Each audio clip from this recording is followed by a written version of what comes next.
show you what I do in the wintertime to keep a little bit of money flowing. Yeah, I usually do take a pretty good hit in the winter compared to the summer and spring, but there's still all kinds of stuff I can do in the winter to make a little bit of money on the side to keep the bills paid. So the main thing that I do is cut firewood. Me and my buddy do it together.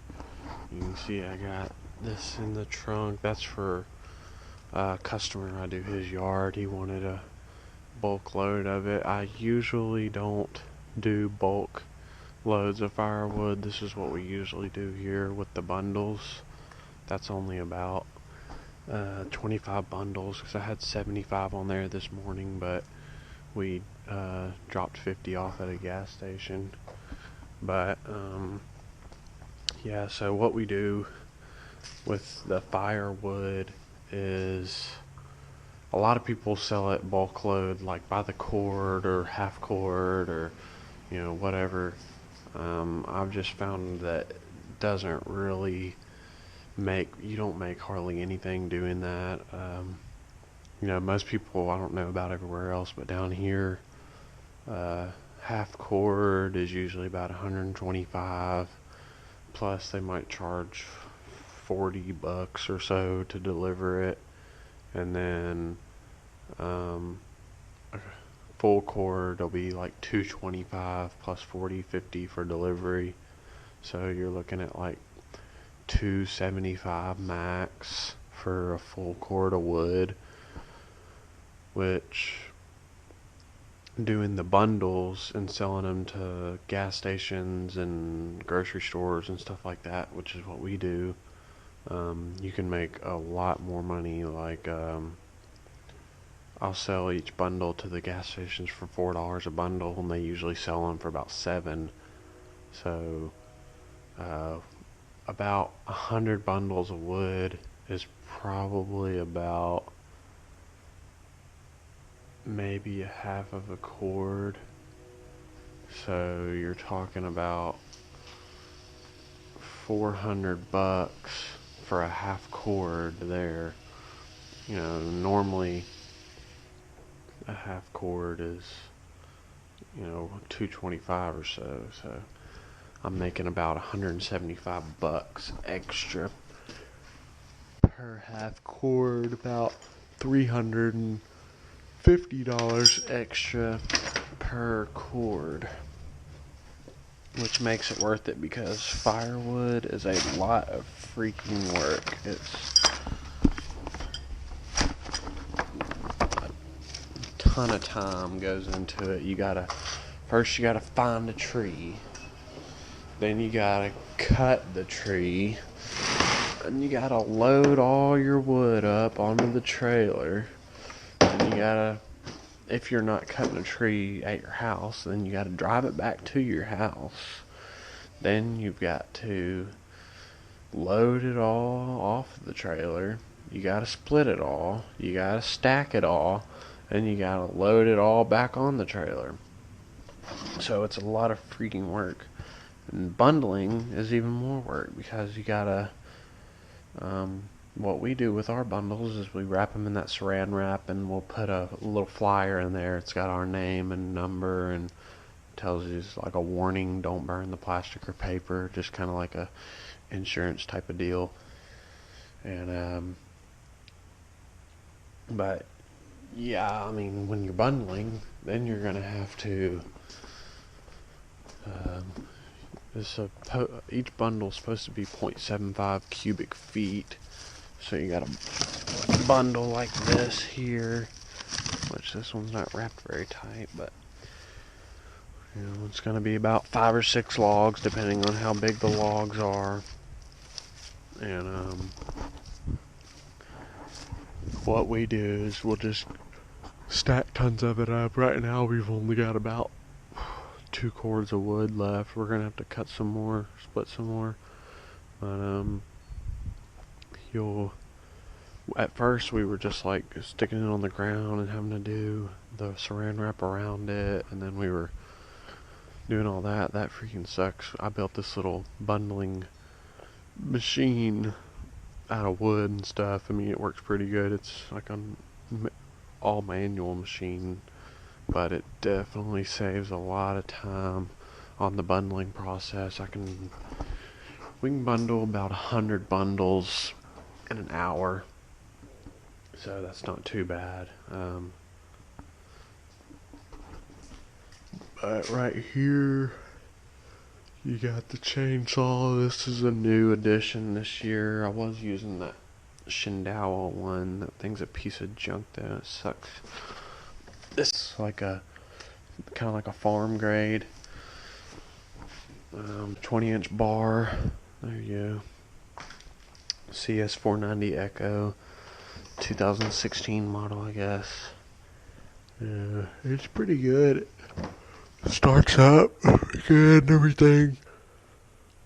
I didn't want to get like, the most top of the line model because I don't use the chainsaw too much. I'll use it a lot in the winter cutting up firewood, and then during the summer I may use it like once a week or something at a job. So it's not like I'm using this thing on a daily basis cutting wood, but it's a good saw. I'll try to see if I can get it started.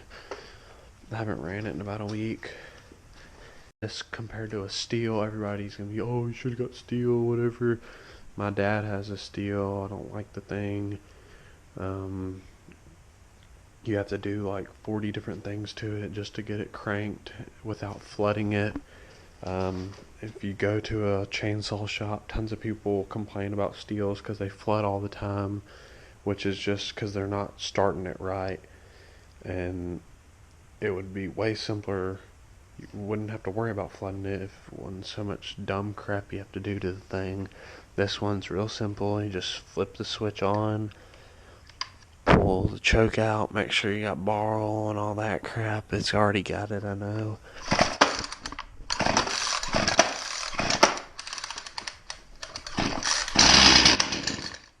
And then push the choke back in once it does that.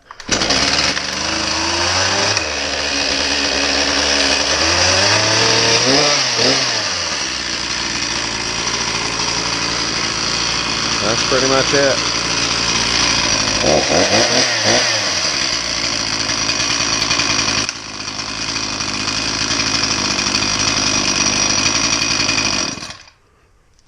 Oh yeah, pretty good.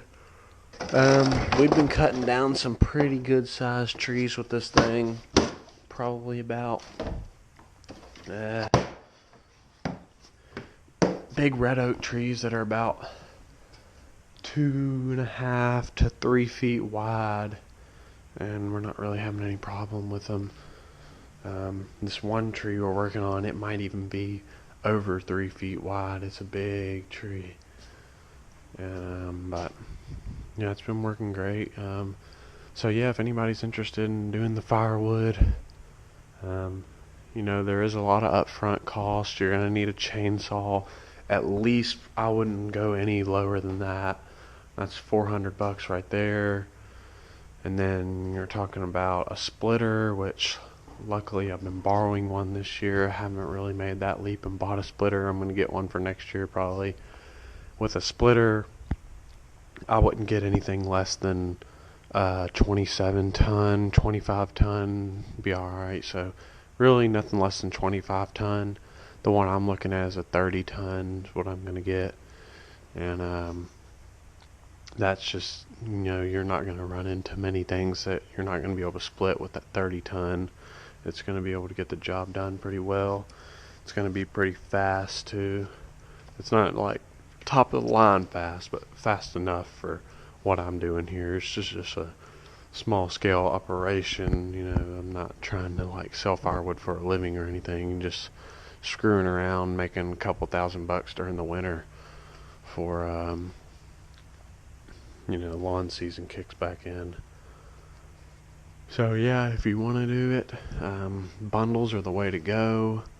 I'll try to get a video of my little bundler thing, that way you can see how to make one. That way you can do the bundles easy. And yeah, you just need a bundle. You need to try to get you some deals or something going with the local gas stations or truck stops or grocery stores, something like that, so you can sell them some bundles. Try selling bundles to some of your lawn customers. I do that too. I tell them, I got bundles $5 a piece. I've sold a little bit of bundles to some customers too. That one customer, I am selling him a bulk load. That's because he's a good weekly customer. I still mow his yard on a weekly basis now, and it's December 20th, and I'm still mowing it every week. So he's just a good customer, so I told him I'll sell him a bulk load, even though I don't like selling bulk because it gets rid of so much wood, and then I don't have much for bundles, but I'll do that for him. And yeah, you're gonna need a splitter. You can rent splitters from Home Depot or something, but they're gonna charge like $100 a day, and that's a half quart of firewood right there. That $100. So